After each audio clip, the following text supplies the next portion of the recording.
საკრუიზო გემი ატლანტის ოკეანეში იზოლირებული აღმოჩნდა მას შემდეგ, რაც ანტავილუსის მომაკვდინებელმა აფეთქებამ 3 ადამიანი იმსხვერპლა. მგზავრები კაბინებში ჩაკეტა და სამედიცინო ჯგუფები დროის წინააღმდეგ იბრძვიან.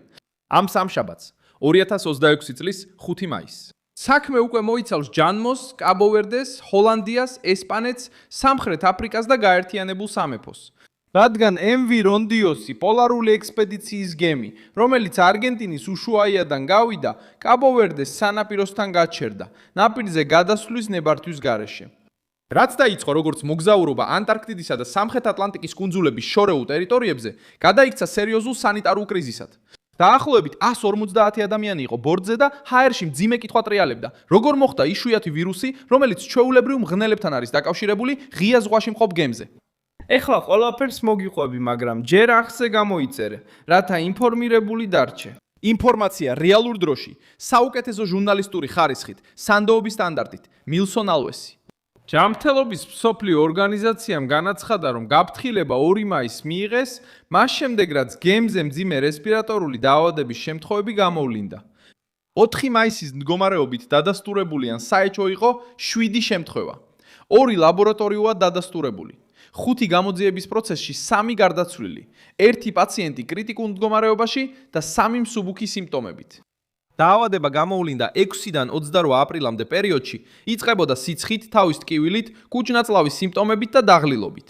თუმცა ზოგიერთ შემთხვევაში გადაიზარდა პნევმონიაში, სუნთქვის მწვავე გაძნელებასა და შოკში. სიტუაცია კიდევ უფრო დაიძაბა, რადგან ანტავირუსს არ აქვს ვირუსის წინააღმდეგ სპეციფიკური მკურნალიკური მკურნალობა. რაც სიცოცხლეს გადაარჩენს, არის სწრაფი დახმარება, ჟანგბადი, ინტენსიური თერაპია და სამედიცინო ევაკუაცია, როდესაც მდგომარეობა მძიმდება. MV Rondiosi ჩვეულებრივი საკრუიზო გემი არ არის, სანაპიროსა და გართობისთვის. ის გამოიყენება ექსპედიციურ მოგზაურობებში, შორეულ რეგიონებში, მარშრუტით, რომელიც გადის ისეთ ადგილებში, როგორიცაა ანტარქტიდა, სამხრეთ ჯორჯია, ნაითინგეილის კუნძული, ტრისტან და კუნია, სანტა ელენა და ასენსიონი. გემი უშუაიადან 1 აპრილს გავიდა, ბორტზე 88 მგზავრითა და 59 ეკიპაჟის წევრით, ჯანმოს მონაცემებით. ეს იყვნენ 23 სხვადასხვა ეროვნების ადამიანები, რომლებიც იმ მოგზაურობაში იმყოფებოდნენ, რომელიც ექსტრემალური ბუნების გამოცდილებად იყო წარმოდგენილი, სადაც შესაძლებელი იყო ფრინველების, ვეშაპებისა და იზოლირებული ლანდშაფტების დაკვირვება. და სწორედ აქ არის შეშფოთების მიზეზი. ხელისუფლება იძიებს, მოხდა თუ არა ინფიცირება ჩასვთომამდე, არგენტინაში ყოფნისას თუ ექსკურსიების დროს იმ რეგიონებში, სადაც ფრინველები და მღრღნელები ერთად ცხოვრობენ ბუნებრივ გარემოში. პირველი მსხვერპლები აჩვენებენ თუ როგორ ვითითარდებოდა კრიზისი ჩუმად. ჰოლანდიელი მამაკაცი 70 წლის 6 აპრილს ჰქონდა სიცხე, თავის ტკივილი და მსუბუქი დიარეა. მდგომარეობა სწრაფად გაუარესდა და 11 აპრილს გემზე გარდაიცვალა. მისი მეუღლე 79 წლის ასევე ცუდად გახდა. ის გადავიდა სანტა ელენაზე და გადაიყვანეს იოჰანესბურგში, სამხრეთ აფრიკაში, მაგრამ 26 აპრილს გარდაიცვალა. შემდეგ ერთ ბრიტანელ მამაკაცს გამოუვლინდა სიცხე, სუნთქვის გაძნელება და პნევმონიის ნიშნები. ის ასენსიონიდან ევაკუირეს და იოჰანესბურგის რეანიმაციაში გადაიყვანეს. 2 მაისს გერმანელი ქალი გარდაიცვალა ბორტზე, მას შემდეგ რაც რამდენიმე დრით ადრე სიმპტომები გამოუვლინდა. კიდევ 3 საეჭვო შემთხვევა დარჩა გემზე, იმ დროს, როცა სამედიცინო ჯგუფები ამოწმებდნენ მგზავრებს და იღებდნენ ნიმუშებს. კაბოვერდემ არ მისცა მგზავრებს ჩამოსვლის უფლება, რადგან ადგილობრივი რისკი უნდა კონტროლდებოდა, სანამ რაიმე ნებართვა გაიცემოდა. ამ გადაწყვეტილებამ გემი ელგვარ სამბლოვიარო მოლოდინში დატოვა, იმავდროულად კი გაზარდა ავადმყოფების ევაკუაციის მოთხოვნა. ჰოლანდიამ დაიწყო მძიმე მდგომარეობაში მყოფი ადამიანების სამედიცინო ევაკუაციისთვის მზადება. ამასობაში ჯანმო აცხადებდა, რომ გემის ოპერატორთან და მგზავრების წარმოშობის ქვეყნებთან ერთად მუშაობდა, რათა ყველა უსაფრთხოდ დაბრუნებულიყო სახლში. ესპანეთის ჩაერთო განხილვაში, რადგან კანარის კუნძულების შესაძლო დანიშნულებად მოიაზრებოდა გამოძიებისთვის, დეზინფექციისთვის და კონტროლირებადი გადმოსხმისთვის. მაგრამ ესპანეთის ხელისუფლებამ განაცხადა, რომ გაჩერება საჭირო არ იქნებოდა, თუ ავადმყოფებს კაბოვერდეში გადაიყვანდნენ და ახალი შემთხვევა აღარ გამოვლინდებოდა. ყველაზე სენსიტიური საკითხი ადამიანებს შორის შესაძლო გადადებაა. ანტავირუსი ჩვეულებრივ ადამიანამდე აღწევს ინფიცირებული მღრღნელების შარდთან, განავალთან ან ნერწყვთან კონტაქტის გზით. განსაკუთრებით მაშინ, როდესაც დაბინძურებულ ნაწილებს უნაწილაკებს შეისუნთქავენ დახურულან დაბინძურებულ გარემოში. მაგრამ ჯანმო მუშაობს იმ შესაძლებლობაზე, რომ ჩართული ვარიანტი დაკავშირებულია ანდების ვირუსთან, რომელიც სამხრეთ ამერიკაში გვხვდება და რომელსაც უკვე დაფიქსირებული აქვს შეზღუდული გადაცემა ძალიან ახლო კონტაქტებს შორის. ეს არ ნიშნავს მარტივ გადადებას, როგორც გრიპის შემთხვევაში, მაგრამ ცulis სიფრთხილის დონეს გემზე, განსაკუთრებით იმ ადამიანებს შორის, ვინც ერთ კაბინას იზიარებდა, ახლოს იყო, ან პაციენტებთან ხანგრძლივი კონტაქტი ჰქონდა.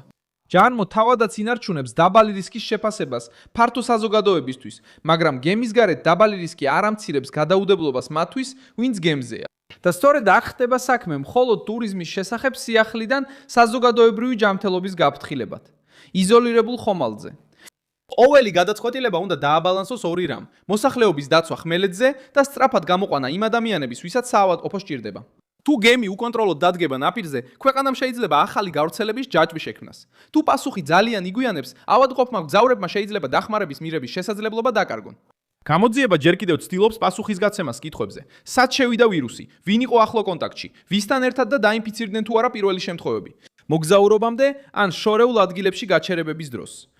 ისტორია გვიჩვენებს, რომ ეს შიში ახლა არ გაჩენილა. 2019 წლის იანვარში ჯანმომ უკვე განიხილა ჰანტავირუსის აფეთქება არგენტინაში, ჩუბუტის პროვინციაში, სადაც საწყისი შემთხვევა დაკავშირებული იყო გარემოსთან კონტაქტთან, შემდეგ კი იმ ადამიანების ჯაჭვთან, რომლებიც სოციალური ღონისძიების მონაწილეები იყვნენ. გამოძიება მიუთითა ადამიანებს შორის შესაძლო გადაცემაზე და რამდენიმე ეპიდემიოლოგიურად დაკავშირებულ შემთხვევაზე. იმ გაფრთხილებაში ჯანმომ გაახსენა, რომ ჰანტავირუსს შეუძლია გამოიწვიოს მძიმე ფილტვის სინდრომი, რომელიც სწრაფად გადადის სუნთქვის გაძნელებაში.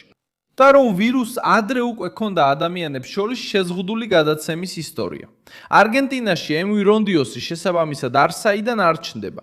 ის ეხება სამხრეთ ამერიკის ცნობილ პრობლემებას, სადაც მღნელების გარემოსთან კონტაქტმა და ადამიანთა მობილურობამ შეიძლება იშვიათი ექსპოზიცია საერთაშორისო კრიზისად აქციოს. სხვა ქვეყნებმაც უკვე მწარედ ისწავლეს, რომ გემები შეიძლება კრიტიკულ წერტილებად იქცეს, როდესაც დაავადება დახურულ გარემოში ჩნდება. 2020 წელს Diamond Princess კარანტინში მოათავსეს იაპონიაში, კოვიდის კრიზისის დროს, როცა 3711 მგზავრსა და ეკიპაჟის წევრს შორის 712 დადებითი ტესტი დაფიქსირდა. CDC-ის ანგარიშის მიხედვით, CDC ასევე აკვირდება აფეთქებებს საკრუიზო გემებზე. Especialmente gastrointestinais. რადგან გემზე დაფიქსირებული სიმპტომები სწრაფად ეხმარება საფრთხის გამოვლენასა და კონტროლის ზომების ამოქმედებაში. სხვაობა ახლა ისაა, რომ მევერონდიოსი ჩვეულებრივ გასტროენტერიტის აფეთქებას არ ებრძვის ძვის, არამედ ეჭვმიტანილი ჰანტავირუსის შემთხვევას, იშვიათ მძიმე დაავადებას, რომლის გამოძიებაც ჯერ კიდევ დასრულებული არ არის. ეხლა შემდეგი ნაბიჯი გადამწყვეტია. მძიმე შემთხვევების ევაკუაცია, ეჭვმიტანილების ტესტირება, ექსპოზიციის წყაროს იდენტიფიცირება და ადგილის განსაზღვრა.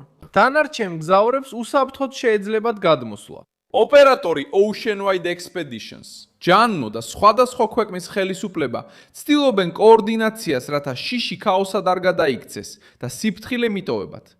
გემი რჩება კრიზისის სიმბოლოდ, რომელიც მარტივია გასაგებად, მაგრამ რთულია გადასაჭრელად. 3 ადამიანი გარდაიცვალა, სხვები დაავადდნენ. მგზავრები კარანტინში ელოდებიან. და მსოფლიო ცდილობს გაარკვიოს, როგორ მოხდა იშვიათი ვირუსი ექსპედიციის მოგზაურობაში და აიძულა მთელი საკრუიზო გემი გაჩერებულიყო აფრიკის სანაპიროსთან.